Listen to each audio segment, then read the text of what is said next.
Voilà, un stylo qui fonctionne. Celui-là, il s'en va là-bas. Ok. Alors, Daphné, j'aimerais aujourd'hui.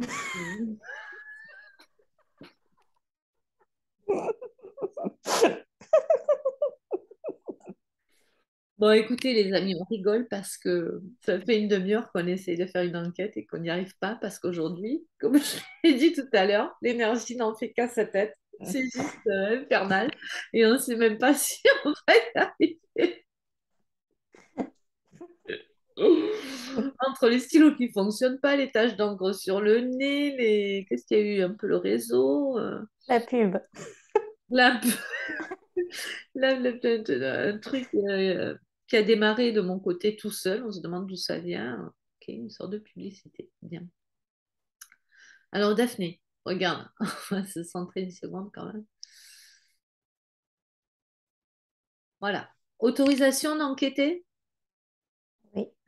Merci.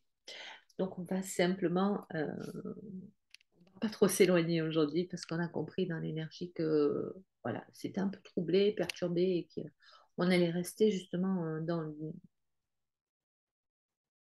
une forme de routine finalement.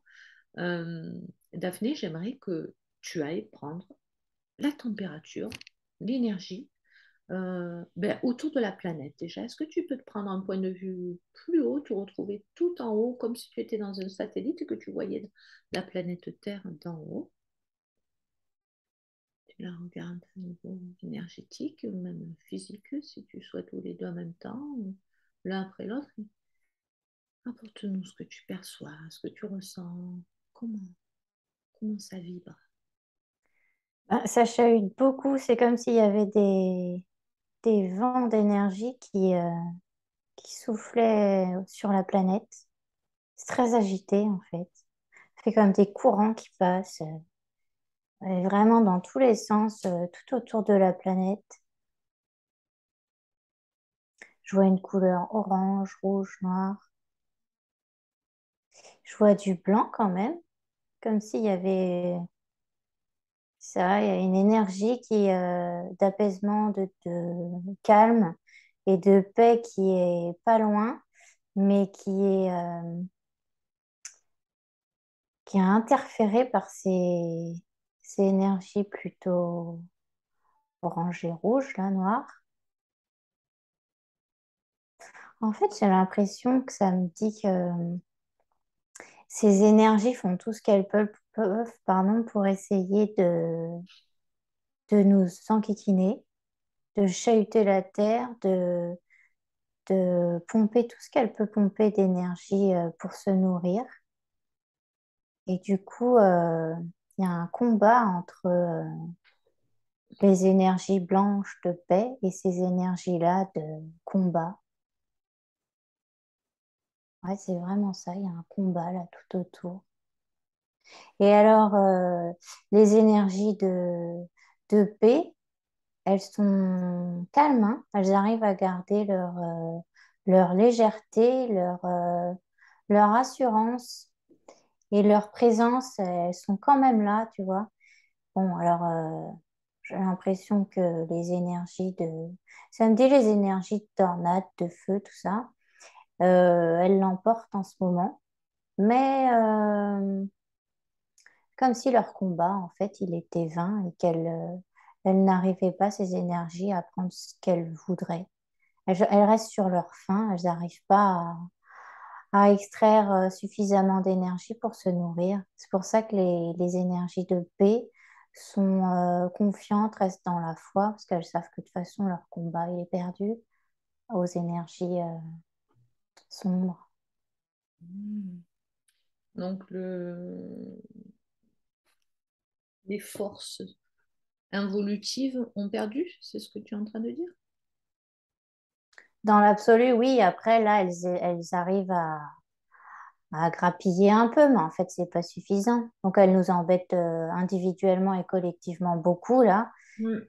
Mais en fait, elles sont en train de ouais, ça me dit, elles sont en train de se tuer elles-mêmes.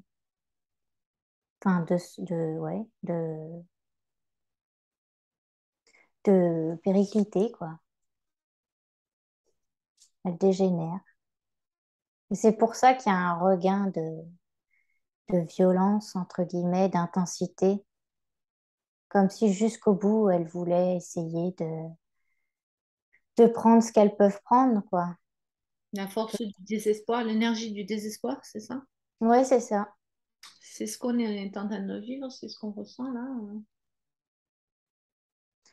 En Ça ce- me dit que beaucoup de personnes ressentent ça, effectivement, et qu'il est important de garder la foi, parce qu'effectivement, c'est un leurre. Ce sont juste des apparences. Derrière, leur combat est déjà perdu à ces entités.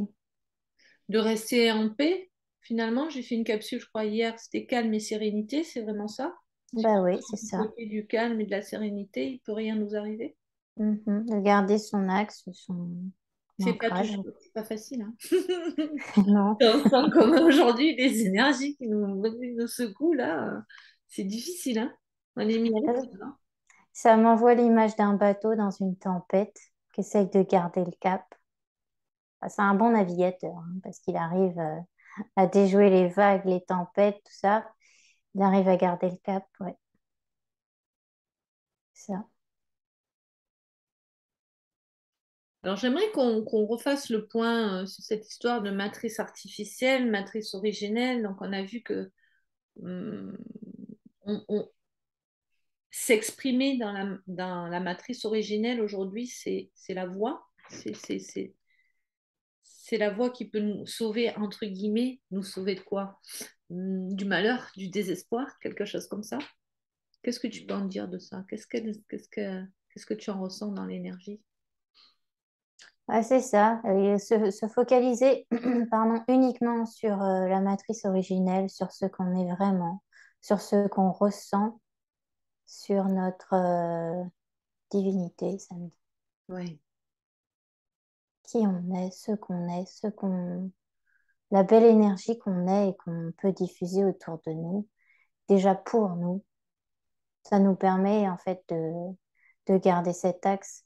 Ça montre alors l'image pardon, de quelqu'un qui rayonne de lumière et qui du coup garde son axe, son ancrage qui n'est pas perturbé par quoi que ce soit.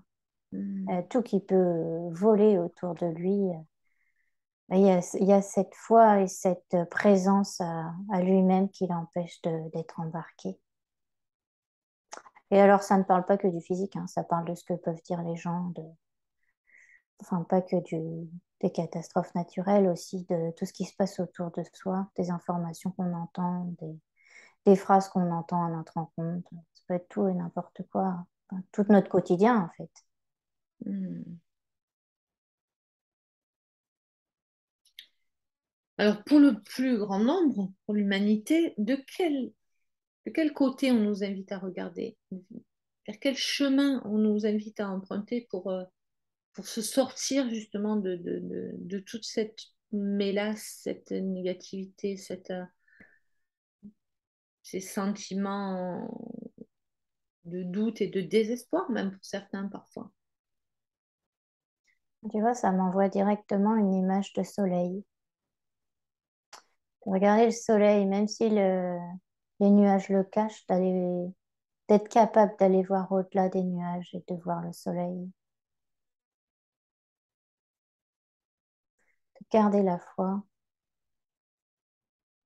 En fait, il faut De- garder le cap, quoi. C'est ça, et surtout garder ses rêves et garder en tête tout ce qu'on espère. Ouais, de garder l'espoir, tu parlais de ça tout à l'heure. L'espoir d'un monde meilleur, de bonnes énergies, de calme, d'amour. C'est vraiment ça en fait. Aller chercher cette énergie au fond de soi, parce qu'on l'a tous au fond de nous. Se dire que ce mauvais moment à passer ne durera pas. Comme si on était testé en ce moment, ou pas testé, hein, mais c'est pour ça que là je dis comme si. Et c'est pour voir où on en est. Déjà, nous, ça nous permet de nous situer. Est-ce qu'on a fait le nettoyage intérieur? Est-ce qu'on peut garder cette sérénité en nous. Ça nous permet de mettre le doigt sur ce qui nous est important de travailler, c'est pas le terme, mais sur quoi on a à focaliser. Mhm. Justement, garder l'espoir, garder le positif et laisser tout le sombre, tout le négatif derrière soi. Avoir cette force de ne voir que le bon côté. Ah, ça me remonte l'image du soleil au-dessus des nuages. Alors là, pour le coup, ça montre les nuages qui sont de couleur orangée, rouge et noir, là, de tout à l'heure. Ça montre vraiment ça, là. Le soleil est quand même là, hein. C'est important, c'est vraiment sur ça que ça focalise. C'est-à-dire, le Que, soleil, il est quand même là malgré ses énergies, c'est ça que tu veux dire? oui, la lumière est là malgré les forces qui essayent de nous en dissuader, tu vois. Nous faire croire le contraire, le soleil est toujours là. Il a Hmm. toujours été là. Et Puis, lui, alors, il est paisible, tu vois. C'est comme si là, il était dans son cocon. Tu vois, il est imperturbable, lui. bah oui. Ah oui, il est lumière, donc forcément. Quelles sont ces forces-là, rouge, orange et noir, qui, qui cherchent à nous déstabiliser? Ça m'envoie les forces démoniaques. Ah, carrément. Les forces qui nous ont amenés à vivre cette vie terrestre dans les conditions qu'on a vécues, dans lesquelles on a vécu cette vie terrestre pendant des millénaires, ça me dit. Du coup, c'est vraiment moi, ça montre les profondeurs comme si c'était sorti de la terre, tu vois. Ces énergies, elles étaient incrustées dans la terre, mais là, ça montre la terre, le terreau, quoi. Et que là, elles ressortaient parce qu'elles n'ont plus le choix, en fait. La lumière les fait ressortir, elles n'ont plus à se nourrir comme tout le monde évolue, tout évolue, Gaïa évolue. Ça me montre qu'ils sortent de terre et qui essayent de se débattre pour continuer à exister. Tout ce combat-là, qui est perdu d'avance, mais elles font ce qu'elles peuvent pour résister, quoi. Mais ouais, elles aussi, elles sont, en fait, la lumière les dérange. Elles n'ont plus d'autre choix que de ressortir à la surface de la Terre. C'est fou, hein, ça me fait le corollaire avec les incendies. Parce que du coup, là, je vois ces forces. Alors, ça me représente des espèces de bêtes, je sais pas, bon, c'est juste une représentation, mais Oui. Mm. c'est agressif, c'est moche, hein, c'est vraiment sombre. Et du coup, je vois des incendies. C'est en relation au niveau des couleurs avec les incendies dans les forêts. Mm, mm. Les incendies, oui. Et les inondations,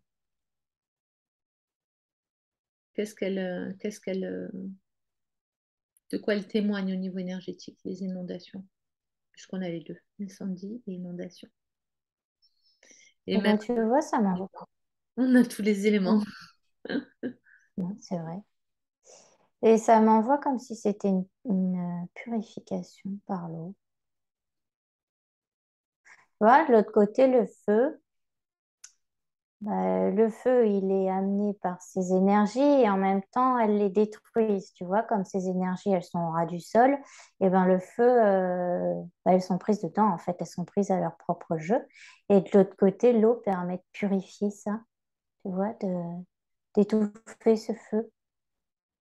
Ça montre l'image de l'eau qui passe après tout ça, ce combat avec le feu et ses forces, et ça met à plat comme si ça apportait un apaisement, tu vois.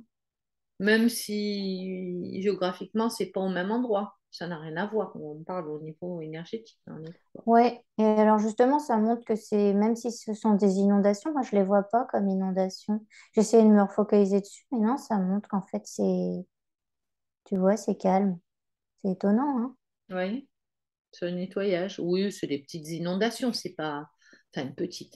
Je dis ça, mais les personnes qui les vivent, c'est pas petit pour eux. Ils perdent leur maison, ils perdent. Mais je veux dire, c'est pas des tsunamis comme on a pu en connaître dans certaines Mhm. contrées pour l'instant. D'ailleurs, regarde un peu au niveau météorologique. Qu'est-ce qui se passe vraiment? Comment ça? Mais qu'est-ce qui se passe vraiment à un niveau énergétique? Au niveau météo, on voit bien, il a fait extrêmement chaud, des canicules, des sécheresses, et puis il y a le feu, il y a la pluie, pardon, il y a de la grêle comme en plein hiver, en plein Mm. mois d'août.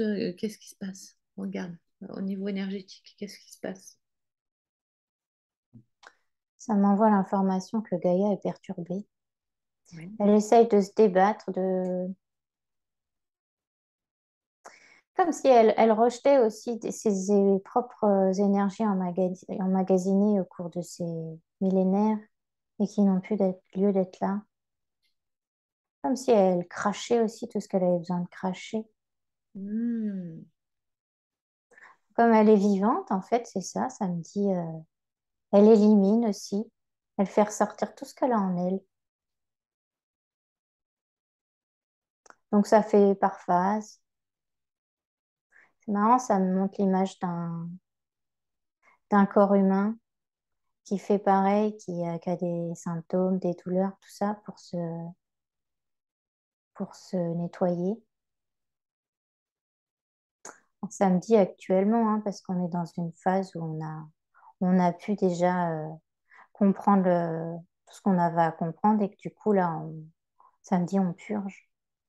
Et bah, c'est pareil pour Gaïa, Hmm.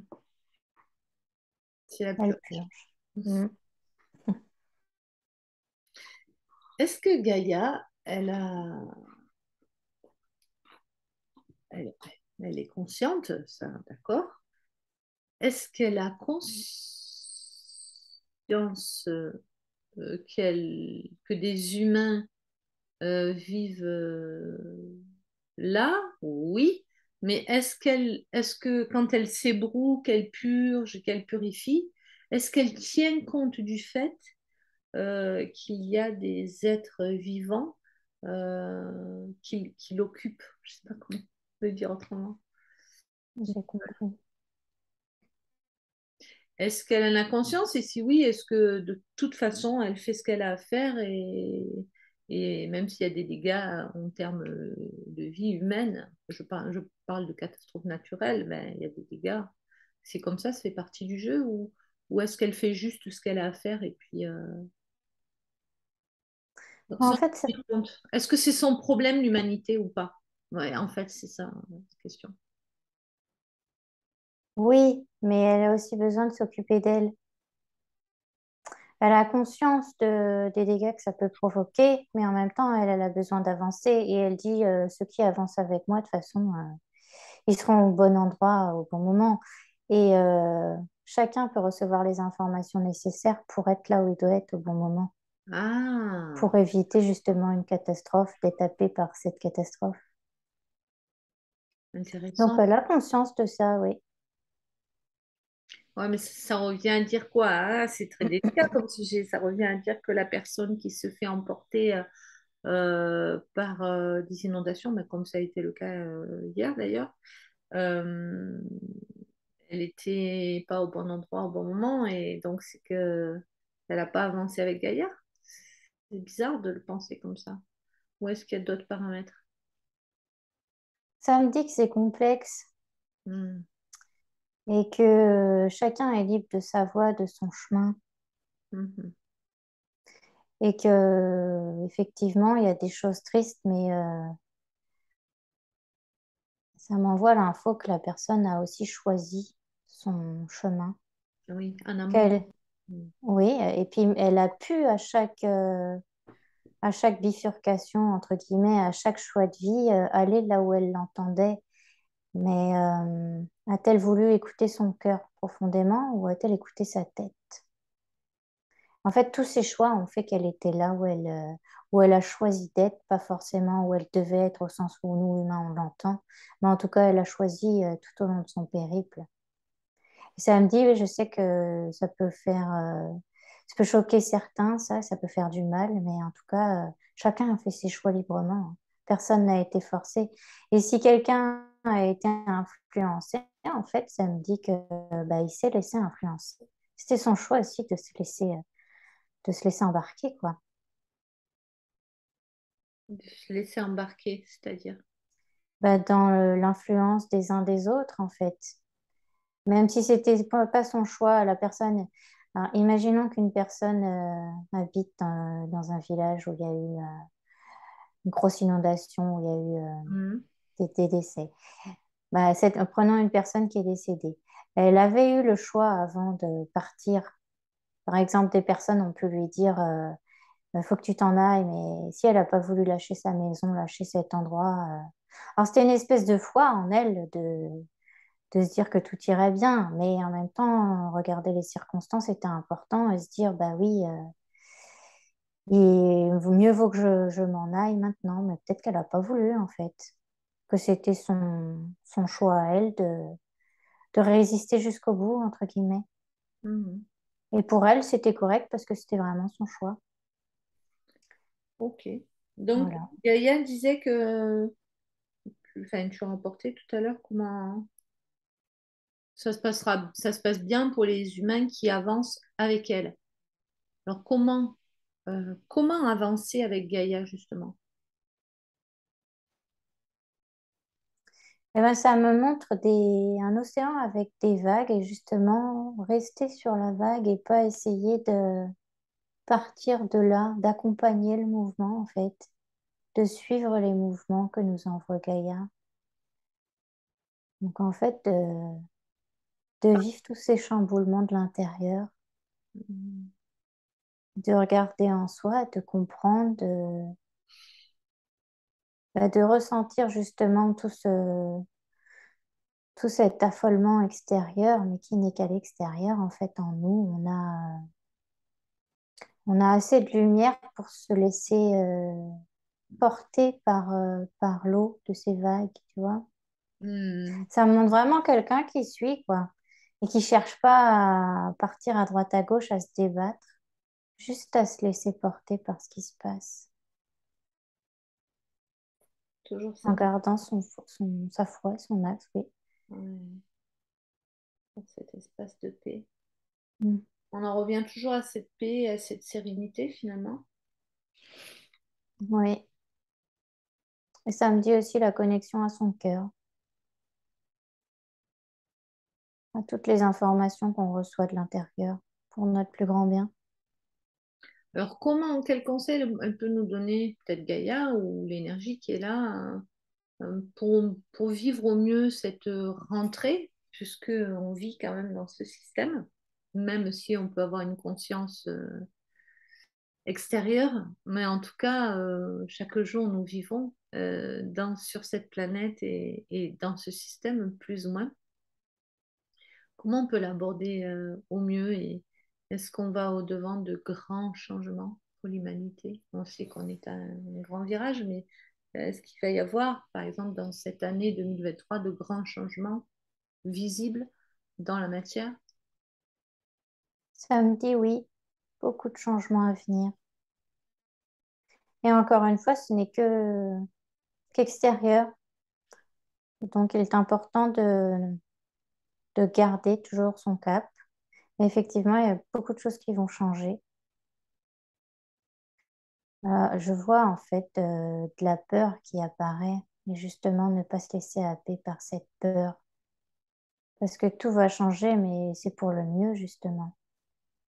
Qu'il n'y a pas à avoir peur, même si on essaye de nous faire peur. C'est important de rester éloigné de ça et de ressentir intérieurement la justesse comment dire, de ressentir la vérité de ce qui est à venir, de ressentir justement que le soleil est à venir malgré la tempête, et Mhm. de garder en tête ça. Et du coup, ça m'envoie aussi l'information de continuer à avoir des moments de plaisir, à s'amuser, à trouver du bonheur dans son quotidien. Justement, ça aide à garder cette sérénité, son bien-être, garder des énergies hautes, se ressourcer aussi dans la nature, ça me dit. Toujours, on y revient toujours, hein. Mm, mm.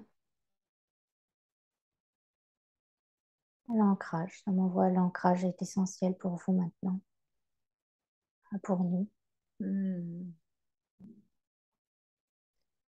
Qu'est-ce qui se passe dans l'énergie justement quand on va dans la nature?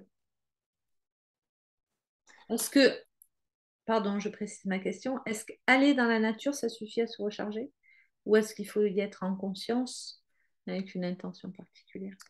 Bah alors ça me dit que y aller, oui, juste y aller comme ça, c'est bien, mais en conscience, c'est encore mieux. C'est comme si ça nous permettait de nous connecter aux énergies de Gaïa, justement, aux énergies du monde à venir aussi. Comme si on entrait en résonance, qu'on se synchronisait aux énergies de Gaïa, tu vois. Ça monte un échange. Hmm.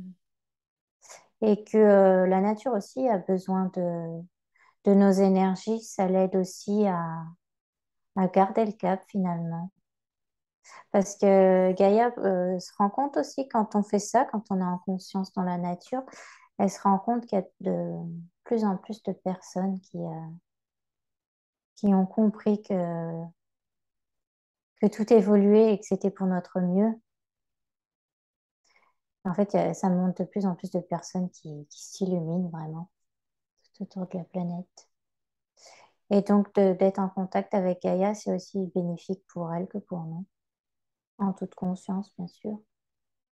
Moi, encore une fois, la personne qui va juste, qui se dit, je vais me promener, j'aime bien aller me promener dans la nature, ben, pour elle, c'est juste, même si elle n'a pas conscience de tout ça, peu importe, finalement, D'accord. c'est son niveau à elle et c'est très bien pour elle aussi, tu vois. Hmm. Elle en retirera tout de même des bénéfices. Oui. Parce que si elle y va, c'est que inconsciemment, il y a quand même quelque chose. Donc, même si elle n'en a pas pris conscience, ben, c'est bien. Très bien. Donc, on continue, en résumé, ben, on continue à être bien ancré, à rester en contact avec la nature et en fait toute forme originelle de notre être, tout ce qui nous connecte à l'esprit et oui, à l'origine de qui l'on est, ne pas le perdre de vue. Je pense que la connexion avec la nature, ça nous aide justement à garder ce contact, non pas sur le bitume, mais le contact avec le vivant, en fait, avec qui l'on est vraiment, et pas juste des morts vivants, des zombies, là, comme c'est en train de devenir pour peut-être une partie de l'humanité. En tout cas, rester, voilà, rester connecté à cette part de paix, cette sérénité, et même si c'est dur, ben, Et à notre joie samedi aussi, ça il y a précise notre ça. joie. Ouais, ça Mm. c'est difficile aussi, rester connecté à sa joie malgré tout. Et comme tu le disais, Daphné, se souvenir que le soleil, ben, il est toujours là. Merci beaucoup, Daphné, pour cet éclairage. Merci Astrid.